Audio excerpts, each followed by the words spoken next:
Hello friends, this is the Dentist Girl and I'm back with a new video on a very common topic called bad breath. Hindi में जिसे हम मुंह से बदबू आना कहते हैं. So let's begin and let's talk about this.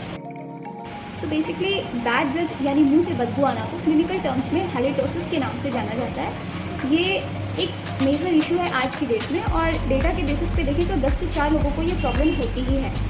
इससे हमारा कॉन्फिडेंस लेवल लूज होता है, हम नए लोगों से मिलने और बातचीत करने में घबराते हैं. सो आज हम इसको एलाबोरेट करके देखेंगे कि आखिर इसके कॉजेज़ क्या हैं और हम इसे कैसे टैकल कर सकते हैं. तो सबसे पहला कॉज तो ये है कि जब हम कुछ भी खाते हैं और फूड पार्टिकल्स हमारे मुंह में रह जाते हैं और अगर हम उसे टाइमली ब्रशिंग या फ्लॉसिंग करके हटाते नहीं हैं तो वो एक रीज़न होता है हमारे मुंह से बदबू आने का. लॉन्ग टाइम अगर साइनस और नाक से रिलेटेड या फिर थ्रोट से रिलेटेड प्रॉब्लम आपको है तो उससे भी आपके मुंह में बदबू रहेगी. कभी कभी टॉन्सिल के स्टोन्स से भी मुंह में बदबू आती है. फिर कॉजेज़ में अगर कैंसर की प्रॉब्लम है आपको तो उसकी वजह से तो मुंह में बदबू रहती है. रीज़न प्रॉपर सलाइवा का ना बनना भी होता है. सलाइवा मीन्स लाल.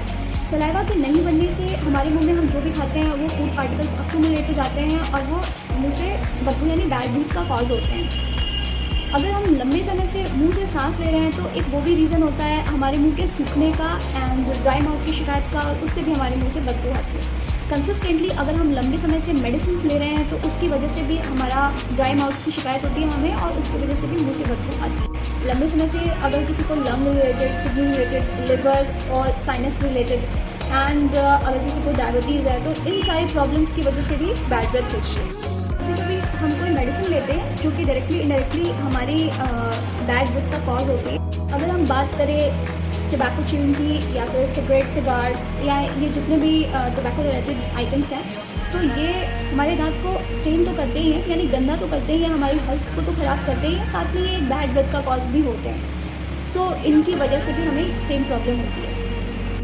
बैड ब्रेथ का अदर रीज़न ये भी हो सकता है कि आपने अगर रिसेंटली दांत निकलवा रखा है तो उसकी वजह से जो घाव है वो जितना टाइम लेता है हील होने में उतने टाइम में आपके मुंह में ऐसे बदबू आती रहेगी. उसके अलावा अगर आपको मसूड़े की दिक्कत है, लाइक पायरिया अगर हो रखा है, काफ़ी लॉन्ग टाइम से आपको बैड ब्रेथ आती है, इट मीन्स आपको पायरिया की शिकायत हो सकती है. तीसरी चीज़ ये कि अगर आपके मुंह में अगर कोई दांत सड़ रखा है तो वहाँ खाना फंस रहा है और उसकी वजह से आपके मुंह में बदबू बनी रहती है. तो ये सारे रीजंस हैं. तो अब बात करते हैं कि हमें इसको टैकल कैसे करना है. तो फर्स्ट ऑफ ऑल आप एक प्रॉपर हाइजीन मेंटेन करो. Throat and brushing, flossing, mouth washes का यूज़ करना और एक प्रॉपर डाइट यूज़ करना, डाइट लेना. अगर आप इतना करते हो इसके बाद भी आपको लगता है कि बैड ब्रेथ की प्रॉब्लम आपको हो रही है तो फिर आप एक किसी अच्छे डेंटिस्ट को विजिट करो और आप अपने माउथ की, पूरे मुंह की क्लीनिंग कराओ. स्केलिंग जिसे कहते हैं, ठीक है, स्केलिंग कराओ. उसके बाद भी अगर आपको लगता है तो आप एक अपना बॉडी चेकअप कराओ. क्या पता आपको जो भी ये लॉन्ग टर्म डिजीज़ हैं, अगर लिवर, किडनी रिलेटेड या साइनस की प्रॉब्लम या फिर डायबिटीज़, लंग रिलेटेड प्रॉब्लम, तो पहले आप अपनी ये प्रॉब्लम्स को सॉल्व करने की कोशिश करो, फिर बैड ब्रेथ खुद ब खुद ठीक हो जाएगी.